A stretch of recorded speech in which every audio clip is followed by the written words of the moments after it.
여러분, 저는 중국의 개인정보 탈취에 대해서 정말 그런 게 존재하긴 하는가에 대해서 얘기해 보려고 합니다. 오늘의 관점은 두 가지입니다. 첫째는 그래서 증거는 있어? 그리고 둘째는 그러는 서방 세계는 떳떳하고? 첫 번째 얘기를 해보죠. 증거.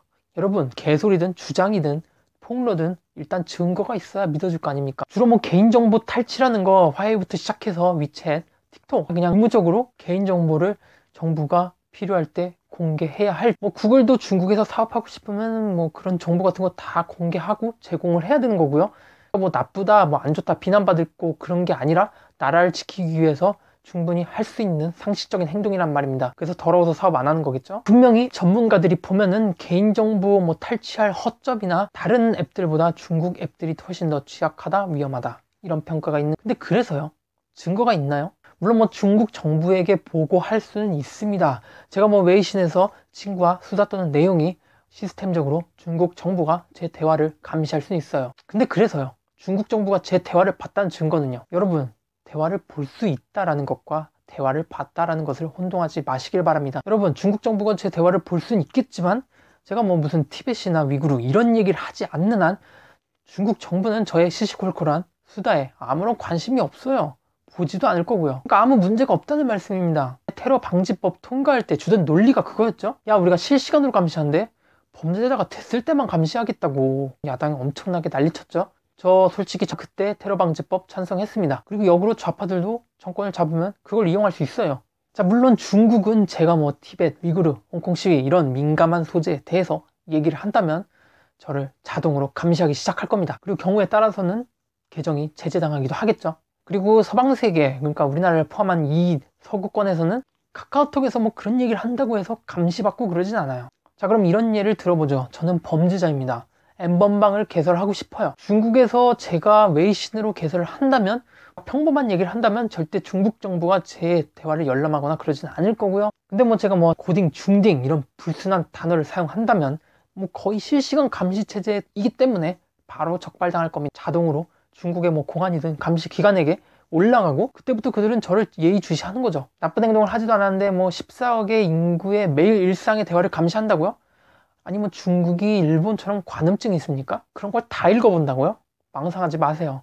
자, 그러니까 결론은 제가 나쁜 행동을 해야만 감시당하게 됩니다. 실제로 한국에서 은밀하게 N번방을 개설을 한다면 아마 시민의식의 수준에 따라서 최소 1년 넘게 지속을 할 수가 있습니다. 고딩, 노예, 강간 이런 단어를 쓰고 뭐 몰카로 추정되는 영상을 공유해도 저는 아무런 제재를 받지 않을 거예요.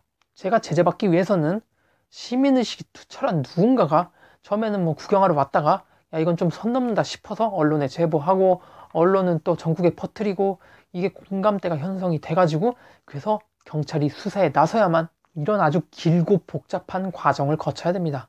중국인, 한국이나 뭐 국가가 공식적으로 개인의 대화를 열람할 수 있어요. 그리고 이건 반드시 국가에게 있어서 필요한 권리입니다. 용의자를 잡았는데 이 용의자 스마트폰을 따야 되는데 이게 유일한 증거인데 이거를 딸 수가 없다. 이러면 제대로 된 처벌을 할 수가 없겠죠. 법치 질서가 잘 세워지지 않는 겁니다. 포렌식으로 용의자의 스마트폰 복구하는 거 보면은 국가가 개인의 정보를 마음대로 열람하는 거는 용의자, 범죄자들에 한해서는 이것은 인권 침해가 아닙니다.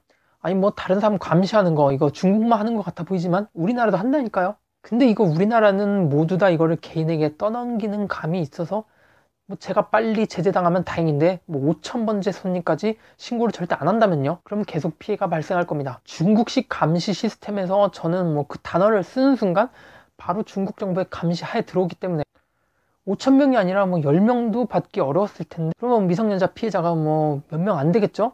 근데 5,000명으로 늘어난다면 미성년자 피해자가 적어도 수십 명에 달할 겁니다. 자, 그럼 일상적인 대화가 아닌 이런 위험한 대화를 위주로 미리 실시간으로 감시해서 경찰들이 순찰하는 거랑 똑같은 거예요. 그리고 위험하지 않는 대화를 한다면 전혀 내 대화를 감시당할 걱정이 없는 이 중국과 뭐 어영부영 시민의 신고를 바탕으로 느긋하게 수사에 들어가가지고 피해자가 많이 발생할 수밖에 없는 이 한국의 자유주의 시스템, 과연 뭐가 좋은 걸까요? 참고로 말씀드리면은 미국도 뭐 트위터나 페이스북 이런 거에서 위험한 대화들 실시간으로 감시당했습니다. 예를 들면 뭐 ISIS가 그렇죠. 그때 뭐 테러를 하겠다, 총기 난사하겠다 이런 식으로 뭐 트위터나 페이스북에 글 쓰던 사람들 바로 수사기관에서 추적을 했습니다. 이거는 뭐 굳이 공개적인 장소에서 글을 게시한 것뿐만 아니라 아동 포르노 같은 뭐 개인적으로 비밀스럽게 사적으로 다운받거나 거래해가지고 그것도 어떻게든 적발당하는 게 미국의 감시 시스템입니다. 중국은 겉으로는 자유가 없어 보이지만 사실 그 안에서는 누구보다 자유롭고, 미국은 겉으로는 자유스러워 보이지만 그 속을 들여다보면 뭐 인종차별이라든지 그런 걸로 자유가 없는, 아무튼 미국이나 중국이나 위험한 행동을 한다면 사적인 영역마저 국가기관에게 언제든지 감시당한다는 것은 실시간 감시체제에 다를 바 없다고 느껴지는데요. 근데 왜 중국의 뭐 외신 실시간 감시 이런 것만 나쁜 거죠? 둘째로, 그래서 서양은 얼마나 떳떳하냐는 겁니다. 이 계속 말씀드리는 것처럼 우리나라도 중국도 미국도 뭐 범죄자라든지 그 수사를 하거나 공익적인 목적으로 정부가 정보 공개를 요구하면은 그거에 협력을 해줘야 됩니다. 그걸 거부할 수 있는 극강의 자유주의 미국에서도 불가능해요. 만약 그런 식으로 나간다면 미국이 야 너 나가, 우리나라에서 장사하지 마, 이럴 거라고요. 이렇게 반박을 하실 수가 있겠죠. 미국에다가 주는 정보는 믿을 수 있고 중국에다가 주는 정보는 못 믿겠다. 미국 이베이에다가 내 카드 번호는 입력해도 좀 안심인데 중국에다가 주는 카드 번호는 정말 불안하고 못 믿겠다. 근데 여러분, 이건 너무 중국이 싫다는 가치관 때문에 잘못 생각하시고 계신 겁니다. 사실 뭐 카드 번호 이런 거 털려가지고 더 많은 범죄가 일어나는 것은 중국이 아니라 미국입니다. 중국은 사실 전자결제 사회, 이거는 우리나라의 체크카드 개념입니다. 그러니까 뭐 우리나라는 신용사회라서 돈이 뭐 잔고에 하나도 없어도 결제해서 뭐 한 달 뒤에, 그러니까 카드 결제일에 갚으면 되는데, 그러니까 카드 결제일에 채워 넣기만 하면 되는데, 물론 배째를 하고 채워 넣지 않아도 물건을 절대 빼앗기진 않습니다. 근데 중국은 잔고에 돈이 하나도 없으면 결제를 하거나 그럴 수가 없어요. 체크카드 사회이기 때문에, 그래서 원칙적으로 신용카드에 의한 범죄가 미국보다 발생하기 더 어렵습니다. 왜냐하면 이 신용카드가 없다는 건 그 나라 사람들은 신용카드에 대한 개념에 별로 익숙하지가 않다는 거고, 신용카드를 탈취할 기회가 있다고 하더라도 범죄에 활용하기가 어렵겠죠. 왜냐하면 대다수 사람들이 별로 신용카드를 갖고 있지도 않을 거니까요. 자, 구글에 찾아보니까 중국은 뭐 결제해놓고 사실 뭐 그 카드는 분실한 카드다, 빨리 지급 정지를 해줘라, 이런 식으로 물건을 그냥 공짜로 훔쳐가는 거나 다름없는 이런 카드를 악용한 범죄. 자, 미국은 구글에 검색해보면 개인정보 유출 문제, 아니 우리나라와 호들갑 떠는 것만 보면 중국이 남의 정보로 난리치는 줄 알았는데 미국이 더 심해요. 개인정보 유출, 정작 위험한 건 미국 본인들이었어요. 우리가 정보를 주는 것은 중국이나 미국이나 기업입니다.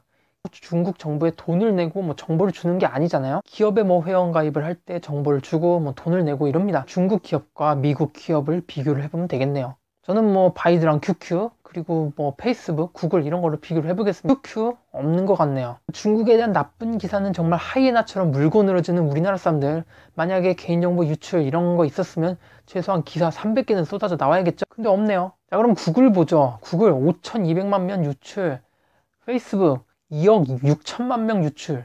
원래 단 한 건도 유출 사고는 발생하지 않아야 정상입니다. 배에 구멍이 나가지고 물이 줄줄 새는데 한 번뿐이라고, 이거 고치면 된다고. 개인정보가 정말 우리가 말한 대로 중국 정부한테 간다면 그들은 그래도 정부라는 최소한의 윤리의식을 지켜서 이걸 뭐 나쁜 데다 팔아먹거나 그러진 않을 겁니다. 왜냐면 이게 지금 중국이 도약을 하는 과정에서 국가 이미지 손실이거든요. 근데 뭐 페이스북, 구글, 그리고 우리나라 농협, 뭐 네이트, 싸이월드 이런데 유출도 굉장히 심각했지만 이게 중국 정부에 넘어가는 것보다 훨씬 더 위험한 이유는, 이것은 중국 정부라는 한 기관이 아니라 전 세계로, 그러니까 개인정보를 지킬 의무와 책임이 없는 일개 개인들에게 퍼져나간다는 겁니다. 사실 뭐 우리나라 카카오톡, 네이버, 그리고 뭐 미국의 페이스북, 구글 다 사기업입니다. 개인이 만들었고 개인이 키워냈어요. 정부랑은 아무 관계가 없습니다. 개인정보에 관해서 뭐 비난은 받겠지만 유출 당하더라도 사업하는데 아무런 문제가 없는, 게다가 뭐 정부한테 따져도 야 그거 사기업들이 잘못했지 우리가 잘못했냐? 우리는 뭐 주민등록 등본, 그리고 뭐 호적 등본 이런 것만 잘 지켜주면 되잖아. 국민들의 정보는 잘 지키고 있어. 우리는 잘못 없어. 이렇게 발뺌까지 가능한 자유. 그러나 중국 기업은 다릅니다. 중국 정부가 대부분의 지분을 소유하고 있는 경우가 많고, 중국 정부가 정보 접근이 가능하다는 것은 이거는 정부의 입장이 아니라 대주주의 입장으로, 그러니까 뭐 대주주라도 개인정보를 마음대로 열람해야 된다는 의미는 아니지만, 개인정보, 그러니까 범죄자, 브로커 이런 사람들한테 유출되는 게 아니고, 그러니까 그 대주주라는 중국 정부에게 개인정보가 이관이 되는 게 도대체 무슨 문제라는 겁니까? 우리의 주민등록번호, 그리고 뭐 등본 이런 게 안전한 것처럼 중국 정부에 가면 안전할 확률이 더 높아요. 페이스북이랑 구글보다도요. 그러니까 정부가 그 정보를 가지고 있으면은 안전하지만 불리한 경우는 딱 하나입니다. 바로 제가 범죄를 저질렀을 때 빼도 박도 못하고 정부의 감시 하에 잡히는 거죠. 훨씬 더 빨리 체포당할 겁니다. 우리나라도 굉장히 정부가 많은 정보를 가지고 있고 그 덕분에 뭐 범죄자들도 굉장히 빨리 체포를 당하고 치안도 좋은 편이죠. 중국 정부는 뭐 이걸 퍼뜨리면 엄청난 이미지 타격을 받기 때문에 의무와 책임, 오히려 제 개인정보는 안전합니다.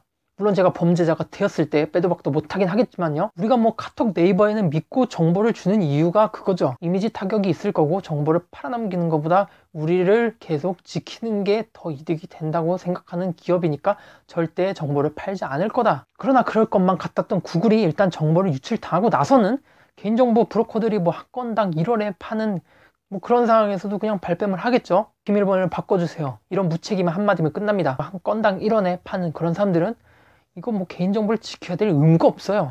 그러다 보니까 더 많은 범죄가 발생하겠죠. 저는 뭐 페이스북이랑 구글 같은 사기업의 유출이 훨씬 더 심각하다고 생각합니다. 중국에다가 뭐 제 카드 정보, 여권 정보 이런 거 제가 웨이신에 줘도 차라리 안심이에요. 구글은 뭐 유출됐네, 대단히 죄송합니다, 비밀번호 바꾸십시오 이래 봤자 다음날부터 대출로부터 전화 오고 스팸 메일 오고 알아서들 지키라는 거죠. 사실 뭐 개인정보가 중국에 팔려나가가지고 중국에는 뭐 한국인 주민등록번호까지도 검색이 가능하다고 합니다. 근데 그게 어떻게 되는지 그 기원을 먼저 생각을 해보죠. 과연 중국이 우리나라의 주민등록번호를 빼돌린 걸까요? 아니면 우리의 기업들이 국민들의 소중한 정보를 지키지 못해서 시중으로 흘러나온 걸까요? 우리는 굉장히 중국에 대한 병적인 혐오에 갇혀 있어요. 마치 뭐 MSG를 혐오하고 친환경 음식을 찾던 손바닥에 30억 마리의 세균이 있다면서 병적인 청결에 집착하던 그때와 비슷합니다. 요즘은 그렇게 깔끔 떠는 사람도 뭐 친환경 음식을 찾는 사람도 별로 없어졌어요. 공포라는 것은 실제와 과장되는 경우가 많습니다. 그리고 우리는 중국에 대한 공포가 과장되었음을 빨리 직시해야 됩니다. 미국은 아마 정신 못 차릴 것 같아요. 일본이 우리나라 때리는 것처럼 미국도 중국 때리는 것에 맞들렸습니다. 우리는 우리라도 빨리 정신 차려야 돼요. 현실은 중국이 우리의 정보를 빼가는 게 아니라 우리 사기업들이 유출을 시킨다고요. 그리고 우리 경제 4분의 1을 책임지는 이 중국과의 관계가 없어진다면 아파트 값도 코스피도 우리의 월급도 4분의 1이 사라지는 걸 각오해야 된다는 겁니다. 공포는 허상이지만 경제는 현실입니다. 중국에서 우리나라 주민등록번호 쓴다고 해서 이제 뭐 할 수 있는 게 있긴 합니까? 옛날에나 뭐 주민등록번호가 무적이었지 지금은 뭐 핸드폰, 카카오톡, 공인인증서 이런 게 없으면은 주민등록번호 이런 거 하나 가지고는 아무것도 못하는 현실이에요. 그러니까 중국이 악용하고 싶어도 하지 못하는 시대란 말입니다.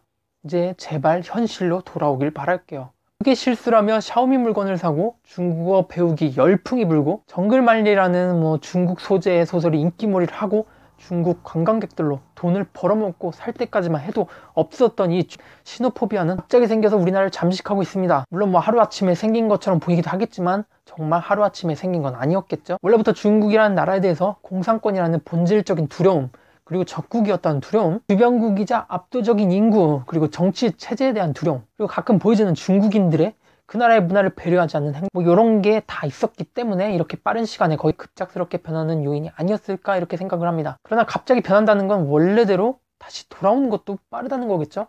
뭐 제품 모방하는 문제 이런 것도 옛날보다 나아졌으면 나아졌지, 옛날처럼 대놓고 표절하지도 않고 비매너적인 뭐 중국 관광객들도 점점 줄어들고 있는데 지금보다 훨씬 더 심했던 몇 년 전까지만 해도 호감을 갖다가 갑자기 싫어한다, 갑자기 뭐 한국 턱밑까지 추격해서 겁먹은 건가요? 제가 이 전국민 대다수가 중국인을 싫어하는 이 대한민국에서 중뽕이라는 가치를 뻔뻔스럽게 외치는 이유는 바로 이 대한민국은 변화가 너무 빨라서 바로 언제든지 다시 중국을 좋아하는 상황으로 변한다고 믿고 있기 때문입니다. 빠르면 뭐 10년 만에 신샤오미, 신정근만리를 찾으면서 친중 성향으로 변할 수도 있어요.